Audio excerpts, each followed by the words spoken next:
Subconscious mind की ताकत का अंदाजा लगा पाना बहुत ही मुश्किल है। अगर कोई इंसान इसे सही तरीके से काम में लेना सीख ले तो वो अपने सपनों को सच कर सकता है। डॉक्टर जोसेफ मर्फी की लिखी बुक द पावर ऑफ को एक्सप्लोर करेंगे।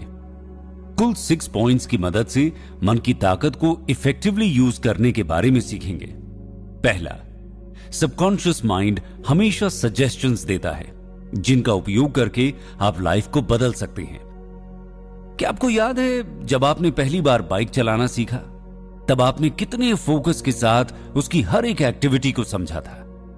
लेकिन जब आप बाइक चलाना सीख गए तो उसके बाद आपने कभी इस बात की ओर ध्यान नहीं दिया कि कब ब्रेक लगानी है और कब नहीं, कब स्पीड बढ़ानी है और कब नहीं, क्योंकि अब आपको पहले की तरफ फोकस्ड होकर इन एक्टिविटीज को नहीं करना पड़ता।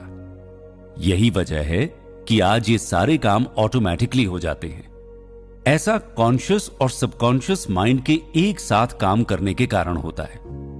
जब आप किसी काम को पहली बार करने की कोशिश करते हैं तब आपका कॉन्शियस माइंड उसे सीखने के लिए पूरे फोकस के साथ काम करता है, लेकिन धीरे धीरे आपका सबकॉन्शियस माइंड भी उसे सीखने लगता है।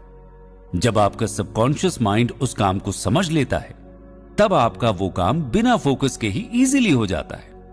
हमारे डेली रूटीन में भी ऐसे बहुत से काम हैं जिन्हें आज हम बिना किसी फोकस के बड़ी ही आसानी से कंप्लीट कर लेते हैं। उनके पीछे की वजह सबकॉन्शियस माइंड ही है।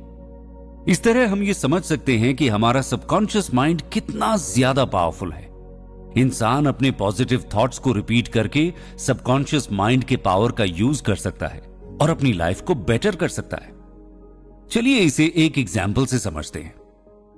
कभी दुनिया भर के ओपेरा हाउस में शानदार परफॉर्मेंस देने वाले इटालियन ओपेरा आर्टिस्ट एनरिको कारूसो गाते समय रुक रुक कर गाते थे, जिसके कारण उन्हें लगता था कि सामने बैठे लोग उनका मजाक उड़ा रहे हैं, वो उनकी खराब परफॉर्मेंस पर चिल्ला रहे हैं। ये सोचकर स्टेज पर पहुंचने से पहले ही एनरिको पसीने से भीग जाते थे और पूरी तरह से घबराए हुए रहते थे।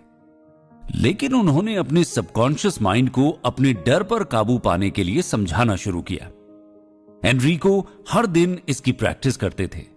धीरे धीरे इस प्रैक्टिस ने तो सच में चमत्कार ही कर दिया। अब एनरिको स्टेज पर जाने से पहले ना तो पसीने से भीगते थे और ना ही घबराते थे, जिसके बाद एनरिको ने यूरोप और अमेरिका के हर एक फेमस ओपेरा में शानदार परफॉर्म किया। इससे पता चलता है कि हमारा सबकॉन्शियस माइंड बहुत पावरफुल होता है। ये इतना पावरफुल है कि इसे जो भी कहा जाएगा ये उसे आपके सामने ही सच कर देगा। सबकॉन्शियस माइंड की पावर को समझने के लिए हम स्कॉटिश सर्जन डॉक्टर जेम्स एस्डेल का एग्जाम्पल लेते हैं।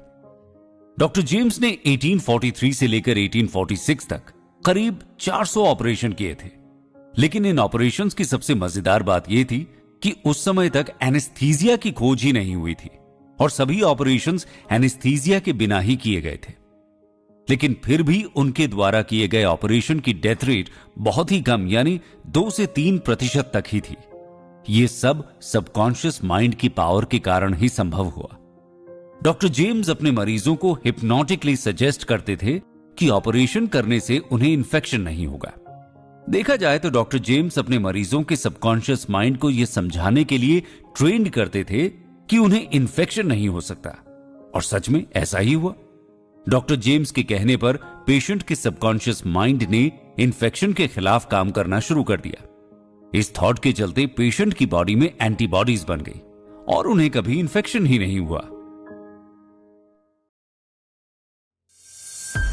दूसरा पॉइंट, आप अपने सपनों को पूरा करने के लिए पॉजिटिव थॉट्स और विजुअलाइजेशन का उपयोग कर सकते हैं। दोस्तों, जब एलोपैथी का जन्म नहीं हुआ था तब दुनिया भर में यह माना जाता था कि बीमारियां भगवान के नाराज होने के कारण होती हैं। जब किसी बीमार इंसान को मंदिर के पुजारी के पास ले जाया जाता था तो पुजारी कुछ पूजा पाठ करवाता और वो इंसान ठीक हो जाता। लोगों को लगता था कि उन्हें भगवान ठीक करते हैं। कहीं ना कहीं उस जमाने में असल में लोग पूजा के बाद अपने आप पर भरोसा करना शुरू कर देते थे और यही तरीका भी काम करता होगा। लोगों को लगता था कि यह चमत्कार भगवान ने किया है, जबकि ऐसा नहीं है। ये चमत्कार उनके सबकॉन्शियस माइंड ने किए थे। यही कारण है कि अगर आप किसी बीमारी की अवस्था में अपने सबकॉन्शियस माइंड को यह विश्वास दिलाने में कामयाब हो जाते हैं कि आपकी बीमारी जल्द ही ठीक हो जाएगी, तो सच में ऐसा ही होगा। अगर एक स्वस्थ इंसान हर समय यही सोचता रहे कि वो बीमार है, वो कमजोर है, तो कुछ समय के बाद धीरे धीरे उस इंसान के शरीर में बीमारी के सिम्टम्स पैदा होने लगेंगे। हमारा सबकॉन्शियस माइंड तेजी से बीमारियों को ठीक कर सकता है, तो वहीं ये बीमारियां भी पैदा कर सकता है। ये आपकी कल्पनाओं को सच में बदलने की ताकत भी रखता है। ऐसे ही एक व्यक्ति को टाइफॉइड हो गया। उसकी बीमारी ठीक ही नहीं हो रही थी, तो एक दिन उसके एक फैमिली मेंबर ने उसे सड़क के किनारे से उठाया और एक क्रॉस दिया और कहा कि ये सिद्ध संत ने दिया है, अभी तक हजारों लोग इसे छूकर ठीक हो चुके हैं, तुम्हारी बीमारी भी ठीक हो जाएगी। वो व्यक्ति क्रॉस को अपने हाथ में लेकर प्रार्थना करके सो गया। सुबह जब वो उठा तो उसकी बीमारी सच में ठीक हो गई थी। जोसेफ बताते हैं कि ऐसा इसलिए होता है क्योंकि उस व्यक्ति के सबकॉन्शियस माइंड को यह विश्वास हो जाता है कि क्रॉस को छूने से बीमारियां ठीक हो जाती हैं। इसी तरह से आप जो भी विजुअलाइज कर सकते हैं, आपका सबकॉन्शियस माइंड उसे ही हकीकत में बदल सकता है। अगर आप अपनी लाइफ में एक बड़ी पोजीशन चाहते हैं, तो आपको हर दिन उस पोजीशन को विजुअलाइज करना चाहिए। जब आप अपने सपनों में होंगे और उस मोमेंट को एंजॉय करेंगे और उस खुशी को महसूस करेंगे, तो फिर देखिए कैसे आपका पावरफुल सबकॉन्शियस माइंड आपके सपनों को हकीकत